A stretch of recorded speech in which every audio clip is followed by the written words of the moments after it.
La fornication est considérée comme un péché grave en islam, mais ses conséquences sont souvent méconnues ou sous-estimées.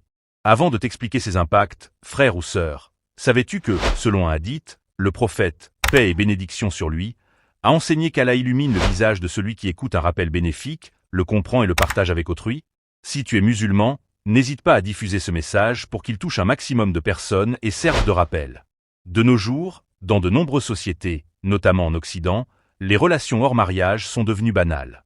Que ce soit en France, au Royaume-Uni, aux États-Unis ou ailleurs, elles sont souvent perçues comme normales. Abonnez et aimez cette vidéo pourtant. En islam, ce péché peut entraîner de lourdes conséquences spirituelles. Il attire la colère d'Allah et affaiblit la foi. Dans un hadith, le prophète, paix et bénédiction sur lui, a décrit des châtiments terribles infligés à ceux qui se sont livrés à la fornication, des punitions si sévères qu'il serait difficile de les détailler ici sans risquer une censure. Si tu visionnes ce message et que tu as déjà commis ce péché, souviens-toi qu'Allah est le très miséricordieux. Il pardonne tous les péchés à ceux qui se repentent sincèrement.